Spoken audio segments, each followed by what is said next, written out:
Assalamualaikum warahmatullahi wabarakatuh. Selamat siang teman-teman. Kami dari kelompok 14 akan mempresentasikan tugas review jurnal kami yang berjudul Strategi Penguatan Kelompok Tani dengan Pengamatan Kelembagaan. Di sini kami akan membahas tentang profil jurnal, latar belakang masalah, tujuan penelitian, metode, hasil pembahasan, kemudian kesimpulan. Pertama-tama, perkenalkan terlebih dahulu, nama saya Iva Hairunisa Azahro dan teman saya Agus Thohir. Yang pertama, kita membahas tentang profil jurnal. Judul jurnal yang kita review adalah Strategi Penguatan Kelompok Tani dengan Pengamatan Kelembagaan. Jurnal ini termasuk dalam Jurnal Ekonomi Kelembagaan, volume 16 nomor 1, dipublikasikan pada Juni 2015, dan penulisnya adalah Purbayu Budi Santoso dan Darwanto. Kemudian ada latar belakang masalah. Di negara berkembang seperti Indonesia, masih memperlihatkan kelembagaan petani yang lemah. Padahal kelembagaan dalam pertanian sangat penting dan diharapkan dapat membantu petani agar mampu keluar dari persoalan kesenjangan ekonominya. Kelembagaan dalam pertanian digunakan untuk mengelola faktor-faktor produksi, proses produksi, sampai dengan pengolahan hasil pertanian. Kelembagaan petani yang masih lemah menyebabkan rendahnya posisi tawar petani dalam tata niaga produk pertanian, yang terlihat dari rendahnya harga produk pertanian yang dihasilkan oleh petani itu. Kelembagaan petani di daerah pedesaan pada umumnya tidak berjalan dengan baik, dikarenakan oleh beberapa faktor. Untuk mengatasi hal tersebut, perlu dilakukan upaya pengembangan, pemberdayaan, dan penguatan kelompok tani untuk menciptakan kelembagaan dan tata niaga pertanian yang menguntungkan petani. Tujuan penelitian ini adalah merumuskan strategi penguatan kelompok tani guna menciptakan tata niaga sektor pertanian yang menguntungkan petani. Kemudian, metode yang digunakan adalah dengan menggunakan pendekatan kualitatif, yaitu dengan pengumpulan data sekunder dan primer. Pengumpulan data sekunder dilakukan dengan cara mengumpulkan data dari berbagai literatur dan berbagai instansi. Sedangkan pengumpulan data primer dilakukan dengan wawancara mendalam dan observasi langsung. Kemudian, data-data yang diperoleh tersebut akan dianalisis dengan metode Analytical Network Process atau ANP. Penelitian ini dilakukan di daerah Pantura, Jawa Tengah yang masih memiliki pertanian padi yang cukup besar, yaitu Kabupaten Demak. Hasil dan pembahasan. Ada beberapa permasalahan dalam pemberdayaan kelompok tani dalam menciptakan tata niaga dan kelembagaan yang menguntungkan petani di Kabupaten Demak. Antara lain, dikelompokkan menjadi 5 aspek berikut. Ada aspek kelembagaan, tata niaga, teknologi, infrastruktur, dan kemitraan. Yang pertama, aspek kelembagaan. Aspek ini berkaitan dengan organisasi, peran, dan fungsinya, serta norma yang ada di dalamnya, kemudian kontribusi dari petani terhadap kelompok tani. Aspek tata niaga. Aspek ini berkaitan dengan semua proses dalam produksinya. Kemudian aspek teknologi berkaitan dengan teknologi yang digunakan dan dibutuhkan oleh kelompok tani itu. Kemudian aspek infrastruktur berkaitan dengan jenis dan jumlah sarana prasarana yang dibutuhkan oleh kelompok tani. Dan yang terakhir aspek kemitraan berkaitan dengan kerjasama pihak yang terkait dengan kelompok tani. Aspek-aspek yang teridentifikasi kemudian dibagi dalam klaster-klaster, yaitu ada klaster permasalahan, klaster solusi, dan strategi. Yang pertama kita akan membahas tentang klaster permasalahan, identifikasi masalah. Dalam klaster permasalahan ini terbagi menjadi 5 klaster permasalahan. yaitu permasalahan pada aspek kelembagaan, pada aspek tata niaga, pada aspek teknologi, pada aspek infrastruktur, dan pada aspek kemitraan. Pada aspek kelembagaan, terbagi menjadi 4 subklaster, yaitu organisasi, di mana kinerja yang kurang optimal pada kelompok tani akan berpengaruh pada kondisi dan semua kegiatan yang dilakukan oleh kelompok tani.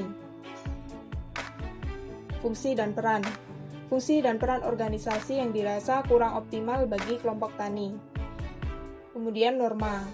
Pelaksanaan norma sering tidak sesuai dengan ADART dan memiliki kecenderungan melanggar dari kesepakatan yang telah dibuat oleh kelompok tani. Dan yang terakhir, inovasi dan kontribusi. Inovasi dan kontribusi yang masih kurang dan cenderung menerima anjuran dari pemerintah atau selalu sesuai dengan tradisi yang sudah ada. Yang kedua, ada permasalahan pada aspek tata niaga. Pada aspek tata niaga terbagi menjadi 3 subklaster. Ada input, produksi, dan pasca panen. Pada input, ada permasalahan modal yang kecil, yang menyebabkan kelompok tani tidak bisa memenuhi sarana dan prasarana produksinya. Pada produksi, ada permasalahan yang berkaitan dengan subsidi dan obat pembasmi hama. Kemudian pada pasca panen, permasalahannya adalah tidak ada perlakuan untuk produk yang dihasilkan kelompok tani. Kemudian ada permasalahan pada aspek teknologi yang akan dilanjutkan oleh teman saya, Agus Thohir. Baik, saya akan melanjutkan identifikasi masalah di bidang teknologi. Di bidang ini ada 3 masalah. Yang pertama tentang berkaitan dengan standar mutu. Jadi, usaha produksi yang digunakan itu kurang mengoptimalkan penerapan teknologi. Itu yang pertama. Yang kedua ada jenis teknologinya sendiri. Jadi jenis teknologinya sendiri itu yang digunakan masih terbatas dan jumlahnya tidak banyak. Terus yang ketiga ada kegunaan dan kebutuhan. Nah, berkaitan dengan kegunaan dan kebutuhan ini, jadi ada ketidaksesuaian teknologi yang digunakan untuk memproduksi. Intinya tidak sesuai teknologinya itu. Selanjutnya masalah di bidang infrastruktur. Nah, masalah di bidang infrastruktur yang pertama yaitu kondisi sarana dan prasarana. Jadi masih banyak sarana dan prasarana yang sudah tidak layak atau rusak. Terus yang kedua masalahnya yaitu kuantitasnya. Nah, di sini kuantitas dari sarana dan prasarana itu kurang memadai untuk memperlancar produksi usaha petani itu. Dan yang ketiga ada masalah kebutuhan. Nah, di sini masih banyak kebutuhan sarana dan prasarana yang dibutuhkan oleh petani. Jadi intinya kurang memadai tadi kuantitasnya gitu. Untuk yang kelima yaitu permasalahan kemitraan. Ini juga ada 3. Yang pertama, sistem kemitraannya itu sering sekali tidak menguntungkan pihak petani karena tidak ada perjanjian tertulis. Terus masalah kemitraan yang kedua yaitu koordinasi dengan stakeholder. Jadi koordinasi di lapangan masih kurang karena jarang ada pemantauan dari pihak terkait dengan petani atau kelompok tani. Dan yang ketiga itu jenis kemitraan. Nah, jadi yang ketiga itu jenis kemitraannya masih terbatas gitu. Oke, selanjutnya yaitu strategi penyelesaian masalah tersebut. Tadi sudah dipaparkan berbagai masalah pada bidang kelembagaan, tata niaga, terus teknologi, infrastruktur, dan kemitraan. Sekarang kita jelaskan tentang identifikasi strategi penyelesaian masalah. Yang pertama ada optimalisasi fungsi dan peran organisasi melalui inovasi dan kontribusi petani terhadap kelompok tani. Ini terkait dengan kelembagaan.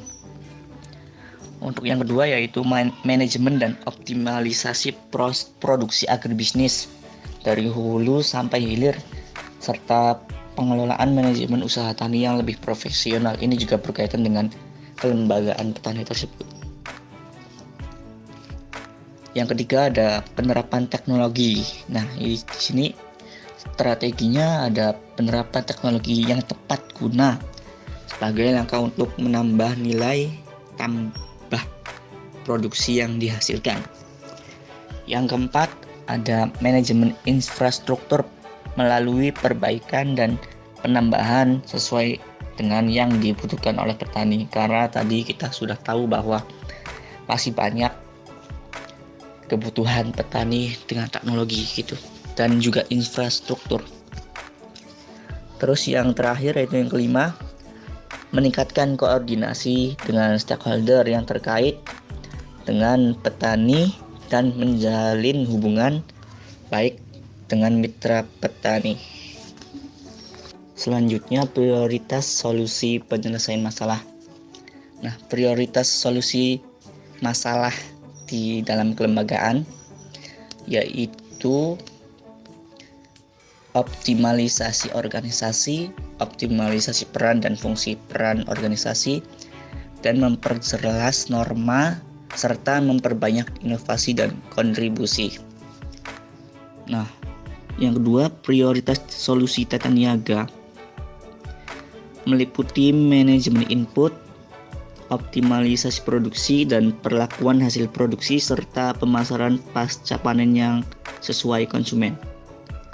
Yang ketiga, prioritas solusi penyelesaian masalah bidang teknologi, aspek teknologi, yaitu meningkatkan teknologi, menambah jenis dan jumlah, serta optimalisasi teknologi. Dan yang keempat yaitu di aspek infrastruktur, solusinya yaitu perbaikan sarana dan prasarana, penambahan sarana dan prasarana, serta pengadaan infrastruktur sesuai kebutuhan petani. Terus prioritas solusi kemitraan yaitu meningkatkan kerjasama dan memantapkan kemitraan yang sudah ada. Itu. Dan yang terakhir yaitu prioritas optimalisasi organisasi strategi berkaitan dengan optimalisasi fungsi dan peran organisasi, manajemen dan optimalisasi proses agribisnis, penerapan teknologi yang tepat guna, manajemen infrastruktur melalui perbaikan dan penambahan, serta meningkatkan koordinasi dengan stakeholder. Gitu. Oke. Jadi kesimpulannya yang pertama yaitu aspek yang menjadi prioritas dalam penguatan kelembagaan kelompok tani di Kabupaten Demak yaitu aspek kelembagaan. Yang kedua, prioritas permasalahan dalam penguatan kelembagaan kelompok tani di Kabupaten Demak dibagi menjadi beberapa aspek. Ada aspek kelembagaan, ada aspek tata niaga, ada aspek teknologi, ada aspek infrastruktur, dan yang terakhir ada aspek kemitraan. Yang ketiga, prioritas solusi dalam penguatan kelembagaan juga dibagi menjadi beberapa aspek. Ada di aspek kelembagaan, ada aspek di tata niaga, terus aspek prioritas di bidang teknologi, selanjutnya prioritas di solusi di infrastruktur, dan yang terakhir aspek solusi di bidang kemitraan.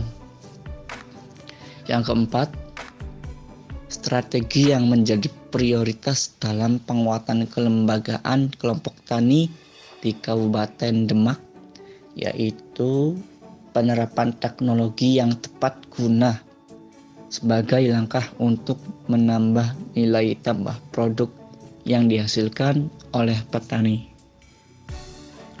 Oke, selanjutnya untuk kelebihan dan kekurangan. Kelebihan dari jurnal yang saya rangkum, yang pertama itu bahasanya mudah dipahami. Jadi di sini maksudnya nggak banyak istilah akademis gitu yang harus kita cari terlebih dahulu pengertiannya gitu. Dan yang kedua kelebihannya yaitu jurnal ini sangat komprehensif, membahas tentang suasana atau situasi dan kondisi lah, intinya kondisi dari kelompok tani itu. Jadi membahas tentang masalah, solusi, dan strateginya gitu. Dan saya kira untuk kekurangan dari jurnal ini tidak ada sih. Ya mungkin cukup sekian pemaparan dari saya dan teman saya Iva Khairunnisa. Apabila ada kesalahan kami mohon maaf.